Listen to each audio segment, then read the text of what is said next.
말씀의 제목은 내 삶의 게임 체인저 성령님, 이런 제목으로 말씀을 나누기를 원합니다. 성경을 펼치셔야 됩니다. 성경을 펼치셔야 됩니다. 빨리 진행을 해야 됩니다. 죄송합니다. 그래서 갈라디아서 5장을 펼치시고, 또 한 부분은 로마서 7장 14절에서부터 8장 17절까지, 죄송합니다. 두 군데를 좀 왔다 갔다 해야 될 것 같아서 제가 미리 양해를 구하고요. 또 하나는 제가 말씀과 함께 삶 속으로라고 하는 교재를 나눠드렸는데 글씨가 작아서 보기 힘드시지만 이거를 살짝 펼치셔야지만 우리가 빨리 진행할 수 있습니다. 자, 제가 돈을 하나 갖고 왔습니다. 이게 얼마죠? 이게 얼마입니까? 예, 20불입니다. 이게 누구의 돈이죠? 누구의 돈입니까? 지금은요? 내 돈입니다. 근데 제가 우리 베드로 목사님께 빚을 져가지고, 베드로 목사님 감사하는 마음으로, 죄송하죠, 작지만 베드로 목사님 이걸 드립니다라고 했어요. 드립니다라고 했어요. 그러면 그 돈이 베드로 목사님에게 주겠다고 내가 약속을 했죠.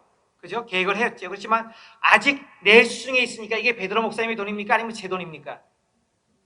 제 거죠. 그죠? 그럼 어떻게 해야지 완전히 베드로 목사님의 돈이 될 수 있죠? 예. 전에 드려서 베드로 목사님 어떻게 돼요? 예, 소유해서 이것을 인마이 포켓에 넣기 전에는 완전한 게 아닙니다. 이게 굉장히 중요한 원리를 지금 설명하고 있습니다. 우리가 배우는 기독교는요, 여러분, 성경은 진리의 책이죠. 그렇죠? 맞죠? 진리의 책입니다. 또 우리가 배우는 복음은 진리에 기초한 복음입니까? 아니면 엉성하게 그럭저럭 짜맞춘 복음입니까? 진리의 복음이에요. 그래서 우리가 예수의 복음을 말로 믿습니다, 아멘 하는 것은 소용이 없고, 구체적으로 성령께서 내 안에 깨우치셔서 복음을 깨닫게 해주셔야 된다는 거예요. 성령께서 내가 구원받음을 확신시켜 주셔야 된다는 거예요. 예. 그래서 아무리 제가 여러분에게 100불을 드리고 200불을 드린다고 약속을 해서도 그거는 수치상의 기억 속에 이론적인 돈이에요. 그죠? 근데 그 돈이 내가 주머니에서 꺼내서 그것을 구체적으로 누군가에게 전달해서 그 사람이 받아서 그것을 자기 주머니에 넣었을 때 비로소 그 돈의 효과가 발생할 수 있다는 거죠. 그래서 주님께서 성령님을 보내신 까닭은요, 바로 이거라는 겁니다. 거기 보세요. 본문을 보시면요, 에베소 1장 13절에 14절입니다. 제가 읽어드리겠습니다. 길어서 앞뒤를 조금 뺐습니다. 구원의 복음을 듣고 그 안에서 또한 믿어 약속의 성령으로 인치심을 받았으니, 여기서 인치셨다는 걸 영어로는요, seal with the promised Holy Spirit. 성령께서 친히 도장을, 그냥 도장이 아니고요, 인감 도장을 꽉 찍어주셨다는 겁니다. 누구를 위해서? 우리의 구원을 위해서요. 근데 그게 어떤 역할을 했냐면 보세요. 이는 우리의 기업의 보증이 되사 Who is the guarantee of our inheritance. 우리가 복음을 듣고 구원을 받았어요. 약속으로. 아직 받은 게 아니에요. 그런데 그것을 성령께서 인감도장으로 꽉 찍어주시면서 효력이 발생하기 시작했고, 성령께서 그 인감도장을 찍으신 것은 우리가 장차 영원한 하늘나라에 가서 우리의 상급, 우리의 유업, 우리의 하늘나라를 얻을 것이라는 것을 개런티해 주기 위해서라는 것입니다. 그래서 여러분, 우리의 구원이 구체적으로 실질적인 것이 되려면 여러분의 안에 계신 성령님을 의지하여서 그 성령님께서 날마다 그것을 확신 가운데 구할 수 있도록, 기쁨 가운데 구할 수 있도록, 능력 가운데 구할 수 있도록 인도하실 때 가능하다는 것입니다. 자, 제가 오늘 말씀의 제목을 약간 좀 색다르게 정했는데요, 그리스도인의 삶의 게임 체인저 성령님. 예, 게임 체인저가 무슨 뜻일까요? 요즘에 유행하는 관용어 표현 중에 하나입니다. 즉, 게임을 바꾼다는 뜻입니다. 게임의 판도를 정반대로 바꾼다는 뜻입니다. 어떤 일의 결과나 흐름의 판도를 뒤바꿔 놓을 만한 중요한 사건이나 중요한 인물을 가리킬 때 우리가 게임 체인저라고 합니다. 제가 찾아보니까요, 우리가 지금 여러분 다 폰을 갖고 계시죠? 스마트폰. 지금 플리폰 쓰시는 분 혹시 계세요? 플리폰 쓰시는 분 계세요? 예. 우리 아이들도, 우리 막내 6학년짜리도 지금 어떻게 하다 보니까 언니가 이렇게 폰을 얻어가지고 폰을 갖게 돼. 형 쓰던 폰을 갖고, 형은 또 해가지고, 형 쓰던 폰 죄송합니다. 제일 편한 거. 예. A10인가 10 시리즈 그거 하나 갖고 있는데, 예. 제가 애들한테 물었어요. 야, 니네들 공부에 별로 도움이 안 될 것 같으니까 내가 플리폰을 사주면 어떻겠냐? 애들이 뭐라고 그랬을 것 같아요? 필요 없어. 반드시 스마트폰이어야 돼. 네. 스마트폰을 가만히 보면요, 걸어다니는 컴퓨터입니다. 컴퓨터의 기능이 다 들어있어요. 어떤 것은 컴퓨터보다 2배, 3배 더 비싸요. 왜? 스마트하게 우리가 필요한 모든 것들을 다 해주니까요. 그 스마트폰의 시작이 누굽니까? 바로 애플의 아이폰 아니었습니까? 그리고 삼성이 발빠르게 구글하고 함께 협력해가지고 우리 갤럭시 폰을 만들어서 히트를 친 거죠. 그래서 우리가 스마트폰을 게임 체인저라고 합니다. 그러면 제가 오늘 성령님은 우리 그리스도인의 삶에 있어서 게임 체인저라는 제목을 달았어요. 왜 그런가 한번 보시죠. 증명을 해보겠습니다. 자, 로마서로 갑니다. 로마서를 펼치셔야 됩니다. 로마서. 저와 함께 로마서를 펼치셔야 됩니다. 로마서 7장 끝부분과 8장 첫 부분을 보시면 됩니다. 7장 14절부터 로마서 7장 14절부터 8장 17절까지 조금 길어요. 제가 간단히 설명해 드릴게요. 이 로마서 7장은 특별히 7장 14절부터 25절까지는요. 여러분이 지금 시간이 없지만 한번 쭉 읽어보시면 나, 내가, 나의 이런 표현이 31번 등장한대요. 굉장히 많이 등장하죠. 그러면 여기서 등장하는 나는 누군가? 물론 사도 바울을 통해 기록했으니까 사도 바울일 것이다. 그래서 학자들은 크게 두 가지로 분류해요. 하나는 중생하기 전에 사람을 가리킨다.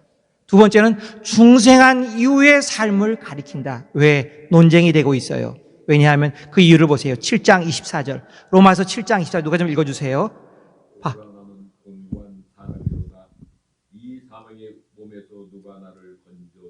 예, 사도 바울이 예수를 믿고 복음을 설명하다가 갑자기 오라 나는 공고한 사람이로다. 이 사망의 몸에서 누가 나를 건져내랴 탄식하고 있는 겁니다. 이 말의 뉘앙스를 보면 분명히 자기를 사망의 몸에서 건져낼 사람이 아무도 없다고 하는 그런 한숨과 한탄과 탄식이 나오고 있는 것을 발견하지 않습니까? 그 이유가 무엇입니까? 그 앞부분에 나오죠. 내가 원하는 선은 행하지 아니하고 내가 원치 아니하는 악을 나도 모르게 행하고 있는 것을 보니까 성경이 뭐라고 그랬어요? 죄의 삭은 사망이라고 그랬잖아요. 내가 계속해서 범죄하게 된다면 나는 이 사망의 몸에서 벗어날 수 없구나. 어떡하지? 이런 사도 바울도 또 사도 바울이 아니라고 할지라도 사람들이 절망에 빠질 수 있다는 겁니다. 죄의 문제 때문에. 그런데 25절에 이렇게 나옵니다. 우리 주 예수 그리스도로 말미암아 하나님께 감사해. 그렇죠. 복음의 소식을 들었기 때문에 내게 소망이 있습니다. 그런데 그 다음에 또 이런 말씀이 나와요. 그 다음 구절이 중요해요. 그 다음 부분이 중요해요. 그런즉 내 자신이 마음으로는 하나님의 법을 육신으로는 죄의 법을 섬기노라. 이게 좀 문맥에 안 맞는다는 생각이 들지 않으세요? 우리 주 예수 그리스도를 말미암아 내가 하나님께 감사한다고 그래놓고 그 다음에 내 자신이 마음으로는 하나님의 법을 육신으로는 죄의 법을 섬기고 있노라. 저는 이 구절을 봤을 때 학자들이 두 가지 의견으로 크게 해석에 디베이트를 하고 있는데 저는 중생한 이후의 삶을 말한다고 본다는 겁니다. 왜? 중생한 이후에도 구원받은 이후에도 우리가 죄의 문제로 씨름하면서 계속해서 고통받을 수 있다는 것입니다. 그랬을 때 그 문제를 친정으로 해결해 주신 분은 바로 8장 1절부터 17절까지에 나오는 성령 하나님의 역사라는 것입니다. 8장 2절을 볼까요? 이는 그리스도 예수 안에 있는 생명의 성령의 법이 죄와 사망의 법에서 너를 해방하였습니다. 우리 그리스도인이 완전한 자유를 누리는 것은요, 성령 하나님이 들어오셔서 내 안에서 예수의 생명을 허락하기 시작하심부터 시작되었고, 그 성령의 법이 나를 죄와 사망의 법에서 해방하였기 때문이라는 것입니다. 그 다음에 계속해서 성령을 구체적으로 따르지 않으면 너희의 구원받은 삶은 헛것이라는 것을 계속해서 말씀해 주고 있습니다. 4절을 볼까요? 육신을 따르지 않고 영을 따라 행하는 우리가 율법의 요구를 이룰 수 있다. 육신을 따르는 자는 육신의 일을 이룰 수밖에 없어요. 영을 따르는 자만이 영의 일을 생각하고 영의 생각은 생명과 평안입니다. 그 다음에 그리스도의 영이 없으면 그리스도의 사람이 아닙니다. 분명히 9절 마지막 부분이 나와 있고요. 11절 부분에 예수를 죽은 자 가운데 살리신 이의 영이 너희 안에 거하시면 비로소 너희가 나중에 부활할 수 있다는 거예요. 예수를 부활시키신 성령이 여러분 안에 거하시지 않으면 여러분은 부활의 생명도 보장할 수 없다는 것입니다. 그 다음 14절에 보면 무릇 하나님의 영으로 인도함을 받는 사람이 바로 하나님의 아들입니다. 하나님의 영으로 인도함을 받지 않는다면 하나님의 사람이라고 말할 수가 정확히 말해서 성경적으로는 아니라는 것입니다. 또 15절에 보면 너희는 무소하는 종의 영을 받지 아니하고 성령을 통해서 하나님의 영, 양자영을 통해서 하늘 아버지를 아빠 아버지라 부를 수 있다는 것입니다.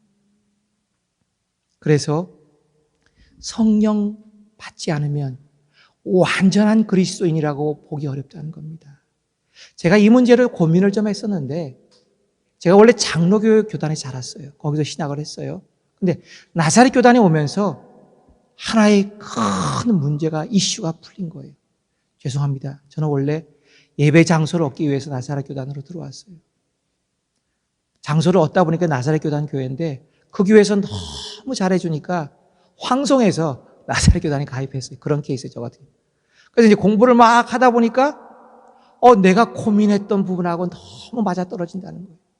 그래서 나사렛 교단은요, 세컨 블레싱이라고 그래가지고 우리가 예수 믿고 회개하고 회심하고 구원받은 사람일지라도 더 세컨 블레싱, 성령의 기름 부으심을 받는, 성령의 침례를 받는, 성령이 강력하게 기름 부으셔서 내 안의 삶을 완전히 뒤집어서 하나님의 사람으로 만드는 그 역사가 없이는 완전한 구원이 아니라고 조심스럽게 이야기하고 있다는 것입니다. 바로 오늘 로마서 8장에 7장 24절, 25절 8장에 근거하고요. 또 우리가 앞으로 지금 다루게 될 바로 갈라디아서 5장 16절부터 26절까지도 여기에 해당한다는 것입니다. 그래서 저는 이 로마서의 말씀이 바로 우리 성령을 받지 않는 반쪽짜리 그리스도인이 고통받는 모습을 구체적으로 설명하고 있다고 해석을 합니다. 자, 다시 갈라디아서로 넘어옵니다. 갈라디아서 5장으로 넘어옵니다. 여기까지 따라오셨으면 너무 잘하셨습니다. 굉장히 어려울 수 있는 부분인데, 그래서 여러분, 우리 나사렛 교회는요, 계속해서 성령 받기를 위해서 기도해요. 또 성령으로 인도함 받기를 위해서 기도해요. 또 성령께서 내 삶을 주장해 주시기를 위해서 기도해요. 그래서 우리는 나사렛 교단은요, 제가 참 재밌는 게 나사렛 교단에 오기 전에는 장로교 목사였어요. 그래서 노회 가면, 원래 가면 예배 간단하게 드리고 열심히 토의해요. 그러다 보니까 막 디베이트가 너무 격앙이 돼가지고 언성이 높아지는 일도 있어요. 그래서 제가 나사렛 교단에 들어오니까 우리 원래가 한 달에 한 번씩 우리 목사회가 있는데 그 목사회 가면 예배 드리고 회의는 간단하게 해요. 보고해. 그리고 무슨 시간 하는지 아세요? 합심하여 통성으로 기도하는 시간 가져요. 야, 이게 달라도 너무 다르다. 근데 그 다른 게요, 교단이 추구하는 신학과 핵심 포인트에 따라 달라진다는 겁니다. 여러분 꼭 기억하세요. 자, 그 다음에 갈라디아서 5장 16절에서 26절까지 한번 나눠보고자 합니다. 제가 제목을 달았어요. 성령님과 동행을 소홀히 한 자가 받게 되는 치명적인 결과들, 좋지 않은 결과라는 거예요. 저는 갈라디아서 5장 16절에서 26절까지 읽으면서 이런 제목을 받았어요. 성령님과의 동행을 소홀히 한 자가 받는 치명적인 결과들, 이걸 설명하기 전에 먼저 세 가지를 제가 설명해야 돼요. 전제를요. 성경 본문을 이해할 때 우리가 늘 아쉽게도 놓치고 있는 세 가지 전제를 다시 한번 이야기해 드릴게요. 첫 번째는 우리가 믿는 하나님은 인격적인 존재이므로, 인격을 창조하신 분이므로 강요나 강제가 아니라 아무리 말을 안 들어도 자발적인 순종과 헌신으로 우리와의 관계를 이어가시는 것입니다. 그러므로 오늘 갈라디아서 5장 16절에서 26절을 자세히 보시면요, 이상하네. 이미 구원 받았잖아. 하나님의 자녀잖아. 그냥 명령하면 되잖아. 그렇게 안 하세요. 우리가 스스로 우리의 의지를 들여서 성령님을 추구하고 성령님을 찾고 성령님과 함께 동행하겠다고 결단하고 발걸음을 한 걸음씩 내디디기를 성경은 강력하게 우리에게 요청하고 있다는 것입니다. 그래서 어린 시절에는 우리가 강요할 수 있지만요. 미국이 특히 그렇잖아요. 마도하지 말라고 그러잖아요. 성숙한 어른이 된다면 그냥 가만히 놔두잖아요. 스스로 알아서 깨닫게. 이게 바로 인격자가 인격을 대하는 하나님의 방법이라는 것입니다. 성경은 이것을 전제로 하고 있습니다. 두 번째요. 우리의 신앙생활을 이루어감에 있어 궁극적이고 실제적인 문제들은 내 밖에 있는 것이 아니라 내 안에 있다. 이거 굉장히 중요한 문제예요. 저도요, 많은 문제에 부딪혀요. 저도 생각하지 못했던 어떤 일을 추진하면서 많은 문제에 부딪혀요. 그런데 하나님께 엎드려 기도하면요, 하나님이 주시는 정답은 딱 한 가지예요. 야, 네가 아직 준비가 안 됐잖아. 네가 성령의 100% 인도하심을 받는 게 아니고 아직도 네 육신의 욕심과 정욕을 따라 행하고 있잖아. 네가 고질적으로 갖고 있는 이 나쁜 습관 때문에 또 문제가 생겼잖아. 이렇게 말씀하시는 거예요. 여기도 보세요. 갈라디아서 5장 16절에서 20절을 가만히 읽어보시면요, 우리가 보통 어려움을 겪을 때 이렇게 말하잖아요. 야, 네 탓이야. 네 때문에 그랬어. 왜? 그 사람이 먼저 문제를 유발한 것은 틀림이 없지만 성경은 그렇게 말하지 않아요. 내가 내 속에서 정말 성령을 따라 행했니? 그걸 물으시는 거예요. 굉장히 중요한 거예요. 세 번째로요. 우리가 예수 믿고 구원받은 이후에 영적인 갈등이나 문제가 전혀 없는 것이 아닙니다. 오히려 성장을 위해서, 하나님의 나라를 위해서 일하면 일할수록 시험은 더 많이 든다는 것입니다. 저는 어렸을 때 예수 믿으면, 옛날에 한국교회가 그랬잖아요. 예수 믿고 복 받으세요. 예수 믿고 집안이 잘 돼요. 예수 믿고 물질적으로 복 받아요. 그렇게 한때 한국교회에서 엄청나게 그 말이 유행했잖아요. 근데 가만히 지나가보니까 절반만 맞았어요. 물론 예수 믿으면 복 받아요. 근데 하나님 보여주신 그 복이 물질적인 복, 세상의 명예로운 복, 권세의 복이 아니잖아요. 그죠? 네, 우리는 알잖아요. 그래서 그 다음에 또 조금 더 우리가 성숙해지면 예수를 믿었기 때문에, 내가 교회에서 봉사를 했기 때문에, 내가 사역에 인볼브했기 때문에, 내가 하나님께 헌신했기 때문에 더 많은 시험이 오잖아요. 그거를 극복할 때 우리의 믿음이 어떻게 돼요? 진짜 백의 믿음이 되죠. 이걸 기억하셔야 된다는 겁니다. 자, 그러면 갈라디아서 5장 16절 26절까지 시간이 없으니까 빠르게 전개시킵니다. 네 가지를 저는 제목을 달았어요. 성령님과 동행을 소홀히 할 때 우리가 빠질 수 있는 치명적인 결과들. 첫 번째, 내적 소모전에 빠져서 영적 진보를 전혀 이룰 수 없습니다. 갈라디아서 5장 16절에서 17절까지입니다. 자, 보시면요.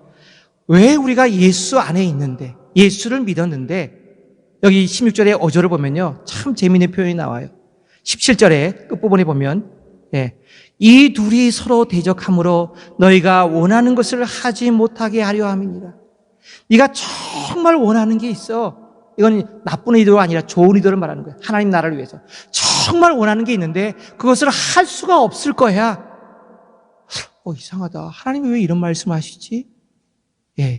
우리 안에 육체의 소욕이 우리를 붙들어서 우리를 잡아 끌어내리기 때문이라는 겁니다. 그래서 우리는 내 안에 예수 믿는 순간부터 영적 전쟁이 시작되는 겁니다.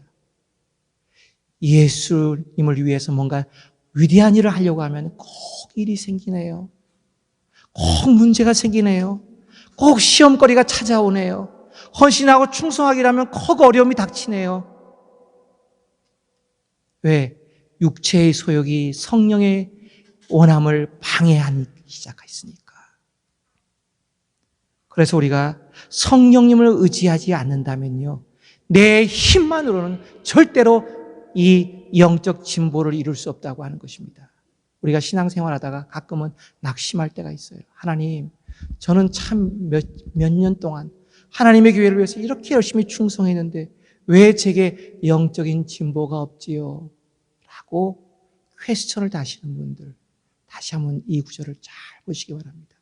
내가 구원받는 순간 아직 내 안에 남아있는 육체의 타락한 본성도 성령과 마찬가지로 강력하게 내 안에 역사하기 시작했다는 것입니다. 이것은 내 혼자 힘으로는 절대로 이길 수 없고 오직 성령을 따를 때만, 성령의 능력으로만, 성령의 지혜로만 이길 수가 있다는 것입니다. 그래서 영적 진보를 이루지 못하는 많은, 때로는 그 진보 이루지 못하는 안타까운 슬럼프에 빠진 분들, 다시 한번 이 구절을 보시고 성령님을 간절하게 찾으시고 그분을 의지하시기를 바랍니다. 두 번째는요, 육체의 죄악에 빠져서 하나님의 나라를 영원히 잃어버릴 수도 있습니다. 여기 본문에 보시면요, 육체의 일은 분명하니 이렇게 나옵니다. 19절에 육체의 일은 분명. 여기서 말하는 육체는요, sinful nature를 말하는 거예요. 우리의 타락한 본성에서 나오는 육체의 일은 너무나 분명해. 네, 처음에는 그것이 육체의 일인지 하나님의 일인지 잘 모를 때도 있어요. 그럼 조심하셔야 돼요. 근데 그 결과를 놓고 보면, 과정을 놓고 보면, 그 행한 일들을 놓고 보면 결국은 육체의 정욕에서 나왔다는 거예요. 15가지를 언급하고 있어요. 거기 2번을 보세요. 2번에 그 15가지를 간단하게 다 다룰 수 없으니까 분류하면요, 첫 번째는 성적인 죄가 있습니다. 음행과 더러운 것과 호색. 두 번째는 종교적인 죄가 있습니다. 우상 숭배와 술수, 우상을 섬기는 거죠. 세 번째는 형제 사랑 위반의 죄가 있습니다. 원수 맺는 것, 분쟁, 시기, 분냄, 당짓는 것, 분열, 이담, 투기. 네 번째는 부절죄의 죄가 있습니다. 술 취함, 방탕함 것입니다. 근데 여기 보시면요, 갈라디아서 5장 21절에 후반부에 이렇게 기록되어 있습니다. 전에 너희에게 경계한 것 같이 경계하노니, 여기서 경계하다는 것은요, 영어로 말하면 경고하다는 겁니다. 내가, 이 바울 사도가 너희들에게 복음을 전해서 너희 교회를 개척하고 너희를 처음으로 복음으로 변화시켰을 때 강력하게 경고했지. 맞아. 지금 내가 또다시 한번 경고할게. 편지로. 절대로 이런 죄에 빠지게 되는 사람은 하나님의 나라를 장차 상속받지 못할 거야. 즉, 우리가 그리스도인이라도 이런 죄악에 습관적으로 빠져서 이런 죄악에 헤어나오지 못한다면 우리는 하나님의 나라를 선물로 받지 못한다는 것입니다. 그러므로 우리의 신앙생활은요, 믿음에서 그치는 것이 아니라 삶이 바뀌지 않는다면, 삶이 정결해지지 않는다면 더 큰 어려움을 겪을 수 있다는 것이 성경의 경고입니다. 세 번째는요, 아무리 신앙생활을 오래 해도 인격적인 향기를 바라지 못할 수도 있습니다. 갈라디아서 5장 22절과 23절입니다. 성령의 열매죠. 성령을 따라 행하면요, 우리는 성령의 열매를 맺어서 나만 유익한 것이 아니라 그 열매를 다른 사람들이 맛볼 수 있게 한다는 거죠. 여러분, 과실나무가 자기를 위해서 열매를 맺습니까? 아니잖아요. 새와 동물들과 짐승들, 사람을 위해서 열매를 주렁주렁 맺히면 온 그 주변의 사람들이 그 열매를 통해서 혜택을 보는 것 아닙니까? 예, 우리가 성령을 따라 진정으로 해가게 되면 성령의 열매를 맺는데, 여러분이 잘 아시는 것처럼 이 성령의 9가지 열매는요, 궁극적으로는 인격과 연관됩니다. 예, 분명히 인격만은 아니에요. 충성의 열매, 일 잘하는 거죠. 사랑의 열매. 성경에서 사랑의 단어는요, 요한복음에서 동사로 주어 쓰였어요. 무슨 말이에요? 사랑하는 거예요. actual 그 뭔가 something을 통해서 사랑을 베푸는 게 사랑하는 거예요. 그런데 그 성령을 따라서 행하다 보면 우리 안에 성령의 아름다운 열매, 인격의 열매가 맺힌다는 겁니다. 그래서 제가 거기서 부정적인 예를 하나 적어놨는데요, 그리스도인 가운데 믿음도 좋고 일도 잘하는데 아직 인격은 아닌 것 같은 사람, 그 사람은요, 성령님께 아직 자기 인생을 완전히 맡기지 않았고 또 성령이 인도하시는 구체적인 인도함을 받지 않았기 때문에 성령의 9가지 열매가 맺히지 못했다는 것입니다. 저는요, 착각 속에 빠졌어요. 제가 옛날에 예수 믿기 전에 헌신하고 충성할 때 저는 제 자아가 다 죽은 줄 알았어요. 목사가 돼서 일을 잘할 줄 알았어요. 웬걸, 목사가 돼서 일을 잘하기보다도 사고 친 게 더 많아요. 그래서 제가 하나님께 그래요. 하나님, 저는 분명히 좋은 의도로 출발했는데 왜 이랬죠? 네가 방법까지도 결과까지도 성령님께 맡기고 하나님의 뜻대로 온전히 내려오지 않았기 때문이다. 네가 이미 죽었다고 선포를 했지만 오늘 갈라디아서 5장 24절에 나온 것처럼 그리스도 예수의 사람들은 육체와 함께 정욕과 탐심을 십자가에 못 박았느니라. 그렇지만 성령님과 함께 구체적으로 동행하지 않았기 때문에 아직도 네 안에 인간적인 냄새가 나는 것이다. 여러분, 하나님은요, 이 돌들로도 아브라함이 자손이 되게 하실 수 있다고 그러셨어요. 그 아브라함 믿음이 얼마나 대단합니까?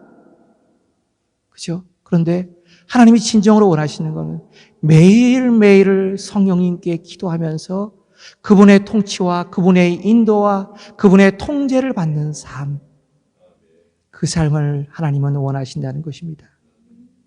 그 다음에 네 번째는요, 흔히 범하는 그리스도인다운 죄악에 빠질 수 있습니다. 여러분, 그리스도인이 흔히 범하는 죄가 뭡니까? 간음일까요? 물론 유명한 목사님들은 그 유혹에 쉽게 빠지더라고요. 살인입니까? 아니잖아요. 도둑질입니까? 아니잖아요. 그리스도인이 쉽게 빠질 수 있는 죄가 있어요.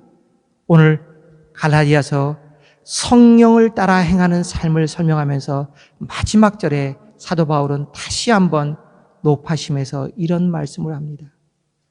헛된 영광을 구하여 서로 노엽게 하거나 서로 투기하지 말지니라. 자, 갈라디아서 5장 25절을 먼저 볼까요?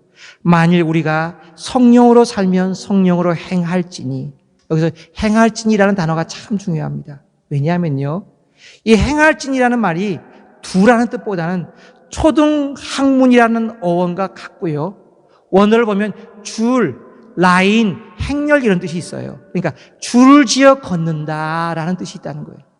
성령으로 살면 성령으로 줄을 따라 행할지니, 저는 이렇게 해석을 했어요. 초등학생으로 돌아가서 주님이 말씀하셨죠. 어린아이와 같지 아니하면 천국에 못 들어간다고 그러셨죠. 그 어린아이가 누굽니까? 예, 자기 스스로는 온전한 판단력이 아직 미약해서 선생님이 시키시는 그 명령대로 그대로 한 발짝 한 발짝 걷는 사람. 여기서 갈라디아서 5장 25절에서 만일 우리가 성령으로 살면 또한 성령으로 행할지니, 여기서 행한다는 말은요, 바로 초등학생으로 돌아가서 성령님께서 그어놓으신, 하나님이 그어놓으신, 예수님이 그어놓으신 그 라인을 따라 밟지 않으려고 조심조심하면서 한 발짝 한 발짝 나아가는 사람이 바로 성령으로 행하는 사람이라는 것입니다. 그러면 이 사람은 어떻게 되나요? 26절, 헛된 영광을 구하지 않습니다.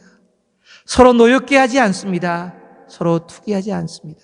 여러분, 교회 역사를 보면요, 초대교회 이후로 많은 교회 지도자들이 그 자리 다툼 때문에 엄청나게 교회가 힘들게 되었어요. 죄송합니다. 목회자들이 그 자리 다툼에 빠져가지고 싸운 경우가 참 많아요. 제 교회사 교수님이 이런 말씀하시더라고요. 여러분, 어찌 보면 이단이 정말 교리가 잘못돼서 이단이 된 경우도 있지만 A라고 하는 지역의 교회의 수장과 B라고 하는 지역의 수장이 누가 서로 옳은가, 누가 서로 더 높은가를 다투다가 그렇게 된 경우도 있습니다. 라고 이야기를 하시더라고요. 우리는 하나님의 영광을 구해야 돼요. 근데 왜 그렇게 되나요? 안 되잖아요. 헛된 영광을 구하여 서로 노엽게 하거나 상대방을 파도하거나 문제를 일으키거나 서로 투기하지, 질투하지 말라는 것입니다. 우리 교회 안에서 흔히 우리가 범하는 죄 중에 하나가 질투 아닙니까? 질투 아닙니까? 여러분, 질투의 죄악에 안 넘어가 보셨어요? 저는 제가 남자이기 때문에 안 그럴 줄 알았어요. 저도 어느 날 제가 질투하고 있는 것을 발견하게 됐어요. 여러분, 안 그러세요? 안 그러세요? 그리스도인이 쉽게 빠지는 죄가 헛된 영광을 구하는 것, 서로 노엽게 하는 것, 자기 주장을 강조하다가 서로 투기하는 것, 이거 다 빠질 수 있다는 거예요. 그래서 우리 그리스도인은 다시 한번 우리 그리스도인이 쉽게 빠질 수 있는 세 번째 죄악, 형제 사랑이 부족한, 형제 사랑을 위반한 그러한 죄들에 쉽게 빠질 수 있다는 것을 기억하면서 다시 우리는 성령 하나님께 엎드려야 한다는 것입니다. 그래서 정답은 없어요. 누가 정말 하나님이 기뻐하시는 사람이 되느냐? 날마다 성령님을 붙들고, 성령 하나님, 저는 어린아이예요. 오늘 하루 살아갈 때 잘 참을 수 있게 해주세요. 정말 저하고 잘 안 맞는 사람을 만나도 그 사람에게 잘 맞추어 줄 수 있도록 시도해 볼 수 있는 지혜를 주세요. 상대방의 형편이 무엇을 원하는지를 다시 한번 생각해 볼 수 있는 지혜를 주세요. 내 말 한마디가 그 사람의 상처를 주지 않을 수 있도록 하나님 다시 한번 생각하고 말할 수 있도록 해주세요. 성령님, 이 삶을 인도해 주세요. 라고 기도하는 방법밖에 없다는 것입니다. 자, 우리가 마지막으로 결단의 시간인데요. 말씀을 마치면서 한번 읽어보고 이 동의하는 자들은 함께 기도하기를 원합니다. 함께 한번 눈으로 먼저 쫙 읽어보세요. 쫙 읽어보세요. 네. 한번 읽어보십시오. 1, 2, 3을 제가 적어놨죠. 1, 2, 3. 네. 우리가 정말 성령 안에서 이렇게 살기를 원하십니까? 그러면 원래 미국 교회 문화는요, 우리 나사렛교단 문화는 이 앞으로 나와서 다 무릎 꿇는 거예요. 근데 그렇게 하면 한국 문화는 안 어울리니까 우리 노 목사님 먼저 시작하셨지만 잠깐 손을 들어보세요. 예. 오늘 이러한 성령님의 역사와 은혜와 진리와 축복 속에 살기를 원합니다. 잠깐 손을 들었다 내려보세요. 예. 감사합니다. 감사합니다. 이 마음으로 기도합니다. 손 내리십시오. 같이 읽어보겠습니다. 첫 번째, 그리스도인이 된 이후에도 성령님이 인도하시는 구체적인 삶을 소홀히 하여 범죄에 빠진 나의 모습을 회개합니다. 용서해 주세요. 치료해 주세요. 두 번째, 그리스도인이 된 이후에도 내 모습, 고질병을 완전히 치료하실 분은 성령님밖에 없습니다. 은사의 성령님보다 내 삶을 만지시는 성령님을 더 의지합니다. 세 번째, 내 안에 계셔 내 삶을 구체적으로 인도하시는 성령님께 어린아이처럼 의지하여 성령의 열매를 맺어 나와 공동체를 이롭게 하는 자녀 되게 하옵소서. 자, 함께 우리 한 1, 2분간만 기도합니다. 이 결단의 기도를 함께 드리실 수 있기를 바랍니다. 하나님 아버지 감사합니다. 하나님 고맙습니다. 이 시간에도 하나님 간절히 기도합니다. 하나님 우리가 부족해서, 하나님 우리가 하나님 미련해서 성령님과 100% 동행하지 못하였음을 용서하여 주시기를 원합니다. 성령님을 의지하며 성령님을 따라가며 성령님과 동행하는 삶을 살기를 원합니다. 하나님 축복하시고 하나님 역사하시고 하나님 인도하여 주시옵소서. 이러한 삶으로 하나님 온전히 들어갈 수 있도록 하나님 우리를 하나님 붙들어 주시옵소서. 우리 가운데 함께 하시는 성령님, 우리 가운데 놀랍게 역사하시는 성령님, 이 시간도 성령님을 찬양합니다. 하나님 예수님의 뜻을, 하늘 아버지의 뜻을 깨달아 알게 하여 주시고 그 뜻대로 행케 하여 주시며 우리가 허락하신 구원의 놀라운 복음의 선물을 하나님 날마다 누릴 수 있도록 성령님 의지하오니 역사하여 주시옵소서. 감사드렸고 예수님 이름으로 하나님 감사합니다. 성령님을 구체적으로 의지하는 삶만이 하나님이 약속하신 축복으로 들어가는 삶입니다. 성령의 열매를 주렁주렁 맺는 삶입니다. 성령님만 영광 올려드리는 삶입니다. 하나님 그러한 삶을 살도록 우리를 다시 한번 권면하시고 성령을 통해 아버지의 뜻과 의를 깨닫고 성령님을 통해 예수 그리스도의 구원의 복음의 선물을 누리며 예수의 주신 지상명령인 땅끝까지 복음을 증거하게 하시고 성령님을 통해서 날마다 나를 구체적으로 깨우시고 권면하시고 권고하시는 지혜의 삶 속에 들어가게 하여 주시옵소서. 감사드리오며 이 모든 말씀 우리 주 예수님의 이름으로 기도하옵나이다. 아멘.